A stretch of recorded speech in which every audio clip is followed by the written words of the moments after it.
Hello everybody, this is Petey from BurgZerg Arcade at BurgZergArcade.com, and this is tutorial 256 in our hack and slash tutorial series. Now, where we left off last time, we had just actually started structuring out our mob spawn, what exactly we want to happen when the mob spawns. And I've already stated that I'm going to go ahead and do the gear part first because it's just what I'm currently working on, and it's just a little more interesting to me right now. But anyway, we got to sit down and kind of think, how exactly are we going to set this up? And, I'm pretty big on just creating lists. It's a very easy, simple way to just get things started. Just a list of comments. So I want to start out. Now, we already know we have a script that'll actually create items for us because we're using this to actually generate items that pop into the chest. And I believe the script is called Item Generator. Yes. So we've got this script here, and I'm going to shrink down the methods because I'm not concerned about what goes in or what happens in the method itself. All I'm concerned about is putting something in and getting something out. So right now here we can create an item here, and it looks like we can create a weapon. We have a few here, create melee weapons. So here's one that I might want to play around with for creating melee weapons. So let's open this up. It creates a weapon, melee weapon, new weapon. Here's all the different types it can make, and I remember wanting to move this out to a game settings 2 or another list somewhere, and I'm not going to do it in this video, but now that I've opened it up, it has reminded me that I do want to move this out of this function. But if we take a look, it does actually generate the weapon, a melee weapon, at least one of these, and it returns it. It does not return the mesh. But let me just take a look here. Yes, it does. Oh, it turns the weapon name. So it's returning an icon. Now, we don't need this icon. So there might be a little bit of tweaking we'll have to do with this class as well. But we've already got the basic functionality we need here. As we can see, we're generating the weapon. It's creating all the max damage, the damage variance, and the damage type, which right now we just have set to just being slash. Do we have anything here that does bludgeoning? Well, we got a few things here. You could argue like hammer isn't exactly bludgeoning or slashing, but anyway, we have the basics in here. Now, if we go ahead and make a few modifications here, we could easily use this exact same script for creating weapons for our mobs. Like, we don't care about the icon, and we do want to have some sort of mesh loaded up, but we could actually do that through our mob script as well. So let's go ahead and make a note of that. Use the item generator script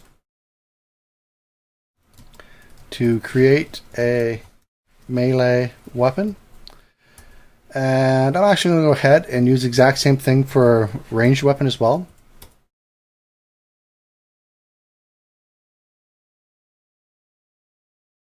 Okay, so after we create it, we're going to return it here. We're going to have this item. What exactly do we want to do with it? We can just equip it. Equip the... Well, I'm just going to say items. And we'll just save them here. And if we actually go ahead, we're probably going to be doing a lot of work with the base character. And also with our player character. I'm not exactly sure what I call the player character script. Probably called it PC. There we go. I'm going to move the item generator over there. So I have these three opened up. There's going to be some things that we actually have going on in our player class here that we're actually going to want to have going on inside of our mob class. And there's going to be prime candidates for things that can be moved to our base character, which both inherit from, just so we don't have it in two different spots. We can just keep it in one. And one of the main things is, well, we're not going to be worried about making it static or any sort of singleton out of it. But one of the things is the equipping and unequipping of weapons. So item equip weapon. So right here, this is going to be some of the code that we're going to have to look at to equip a weapon. And the exact same thing with equipping gear. So it looks like right now I'm just equipping a shield. That's another thing we should actually look at for our character, if whether or not they're going to have a shield or I guess their offhand slot. Some people might want to have dual wielding. I find it much handier just to actually look at the function signatures and to look to see what's in there. Now I am going to be doing a swath of tutorials today. They probably won't all be encoded and uploaded though. But anyway, so we're going to want to have this open. And let's go back to our mob list here. We'll go down to the bottom. And we'll just go ahead and just add stuff in under the comments. So the first thing we're going to want to do is actually create a weapon. And we have a weapon class. And I'm just going to call this melee weapon. Probably actually going to want to make this public. But for now, let's just go ahead and get this thing working. Actually get it making one. So we'll just call it melee weapon. And if you're not familiar, you can go ahead and take a look on, what was it, the chess script? I believe that's the one that actually creates the item for us. And let me see, I'm just going to make this equal to, I'm just going to make it equal to a new weapon right now. So we actually get this empty weapon. And another way we could do it is actually automatically set it to the item generator method that we want to use to create the weapon. But for debugging purposes, for now, I'm just going to go ahead and make it equal to an empty. And then, of course, you can also say melee weapon is equal to item generator dot. And here's all the methods that we have available right here. We have CreateItem. That's pretty much it. So we're going to have to take a look at CreateItem and see what's going on there. Why do we not have these exposed as being public? And I already actually remember why. If we take a look here at CreateItem, it goes ahead and picks an item at random. Right now we only have two things that can be made, either armor or a melee weapon. And it picks one of those and it goes ahead and creates one at random. And it calls the method. Let's just follow the track of the weapon here. Just a quick refresher. So it's going to call the method create weapon. So we'll come down, we'll open up create weapon. And we see that it actually creates a new weapon, which calls create melee weapon, because we're not doing ranged weapons yet. So we're going to come down, create melee weapon, and we've already looked at this one here. We see that it creates a weapon, does a bunch of stuff with it, and then it returns the weapon that it creates. Which means it's going to return it to this weapon, which of course just returns this weapon. From here, we'll shrink that up as well. Which means it, let me see, it returns it to here, and the weapon actually becomes an item because weapon inherits from item, at least down somewhere down the line it's derived from it, so it can be stored as an item. It gets popped out here, and we assign a value, a rarity, a max durability, and a current durability. So the original plan of actually just calling create melee weapon isn't going to work because there's a lot of properties assigned to it afterwards, and there's some properties we really don't need, but we're probably going to keep them anyway just to make it easy. Like the icon, even though we're never actually going to use the icon, it could still easily be well, actually no, we might be able to might use the icon if you can target their weapon and ID it to see maybe what its stats are. You're going to want the icon there. So yeah, I guess we're actually going to go ahead and keep it like this here. We're actually going to store the icon with the weapon. And we're going to have to call this here, but we're going to have to figure out a way to be able to call it and tell it what item we want. Now I'm pretty sure we probably have an enumeration set up right here, item type of what we want. And I'm actually probably going to define this a little bit more. And instead of being armor, weapon, potion, or scroll, I'm gonna want to expand this a bit because I want to create a melee weapon. I want to make sure that I have a way to be able to call into this and actually have it make a melee weapon for me. Now I believe we actually had another enumeration off of I believe it's the item class. So let's go ahead and look in that script. And I already have an error, but we'll load this script up first. I thought I clicked it. And let's see what this error is. Cannot convert item to weapon. See, it returns an item, and melee weapon actually derives from somewhere down the line anyway, from item, but item does not derive from melee weapon. So we'll actually have to change this to an item. Equals new item. And we will be changing the syntax up a little bit. I just kind of wanted to generate an item right now and I just have some random values to it. And we'll debug log out some stuff here. We'll do that after we take a look at this script. Item. I just want to see what the enumeration was here, because all we have here are the common, the uncommon, and the rarity. Like I thought I had another one listed for item types somewhere, but apparently I didn't, which is fine. I'm just going to use this one. Now you can come into the problem of balance. So how often do you want a certain item showing up in your random generation? Because I remember I was going to use this here for my loot tables, but I think I'm just going to give everything an equal opportunity to spawn. And I'm pretty sure I'm not actually using item type just yet. Let me just quickly open these up. I'm not seeing it. So what I'm going to do is actually go ahead and use this here to tell it what type of item I want. And I'm going to create another method called CreateItem. So I guess we'll start with this. We'll create a new CreateItem that actually takes a value. So public static item, it still returns an item, and CreateItem, but it's going to take a value here in. And the value it's going to take is going to be of an item type. And I'm just going to call this T. There we go. And I'm going to be moving some of this stuff in there. We'll go ahead. We'll probably move all of this stuff in there. Well, we do need to create an item. Well, I know this stuff's going in there for sure. So I'll just chop that out. Put this in. We're no longer going to be going off of rand. What we're going to do is go off the integer value of t. So that means we will have to expand this a bit. Let me see here.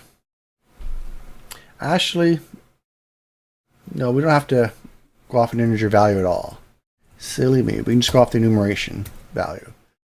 Up here, we're going to create. So basically, what we're going to happen is if we don't care what type of item is generated, we're going to come up here and generate a random number based between 0 and the length of this enumeration. So I'm going to put a comma down here, and we're going to use the last value as count. So we can actually come up here and say item type dot count, and this will always be equal to the number of items that we actually have that we can generate, our item types. So that's going to work, and it's going to create an item, which is going to be a new item, and we're actually going to pass it in like this. So we're going to call CreateItem, and we're going to pass in this item type, and the item type is going to be item type dot rand. Not quite that. Let me just get the syntax here figured out. Now here's a case where we actually want to typecast a value.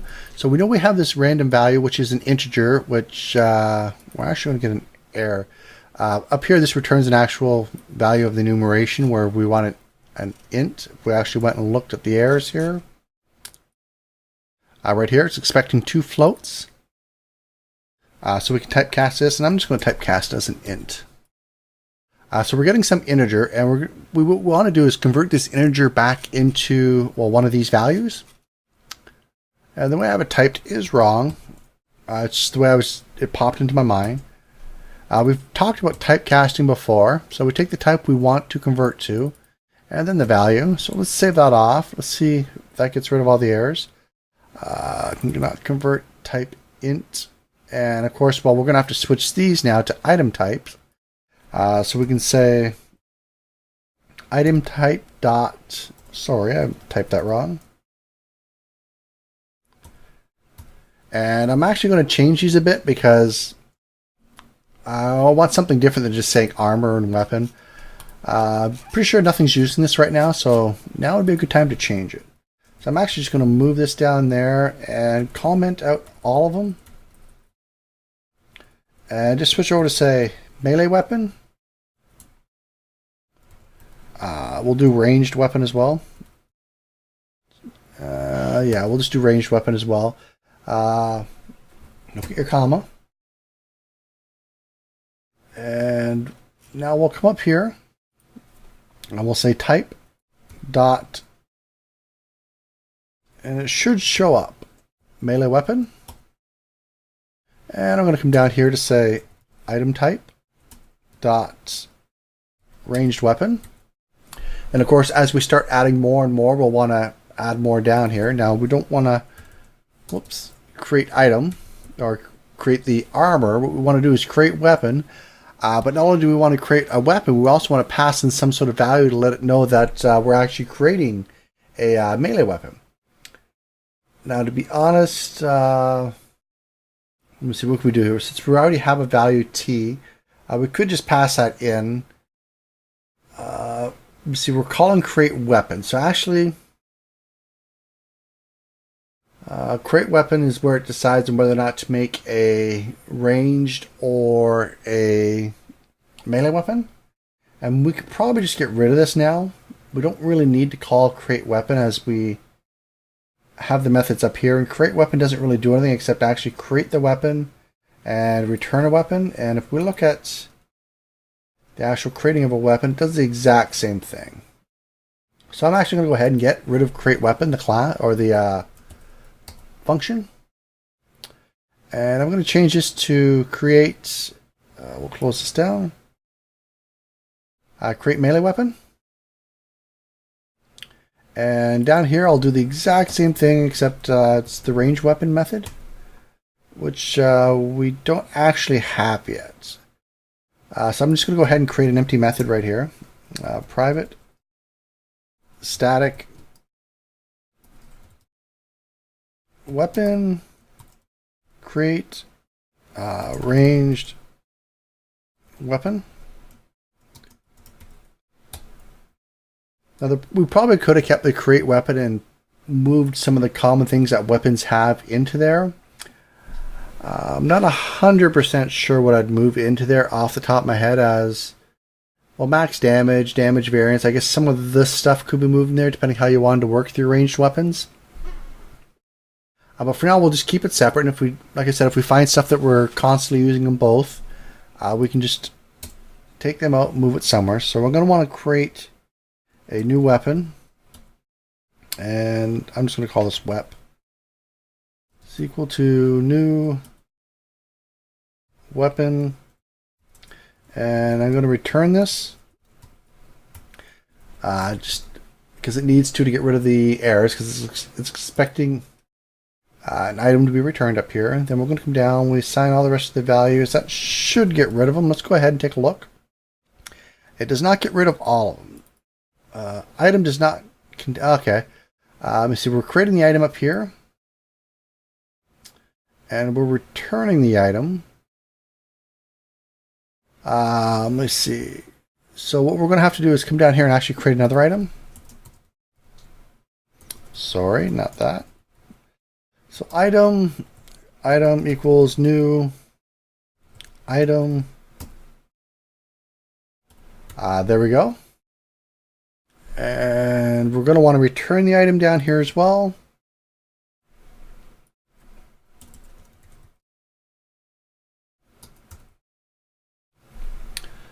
There we go. So let's look at the flow here. If we don't care what type of item is created, we call this method here with no parameters. And it'll decide for us what type of item needs to be created. It'll go out, call this method here with the item that needs to be created, or at least the type of item, which of course, comes down here, creates this item, does everything it needs to do with creating the item, then returns it back up here, which returns it back to, well, whatever we call this method. So this should still work with our chest. Our chest should not be broken. We'll test that just to make sure. But there's going to be times when we actually know of a weapon type that we actually want to be created, in this case, a melee weapon. So we're going to go ahead and tell it specifically what type of item to create. And it'll create a new item based off of what we told it.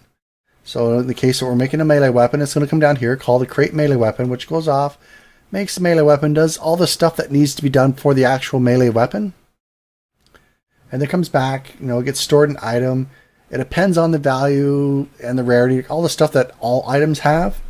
And look at here and then return it back. So everything should be good. Hopefully you understand the flow of how that works.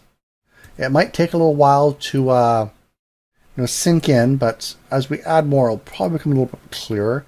So the name weapon does not exist in the current context. Let's open it up.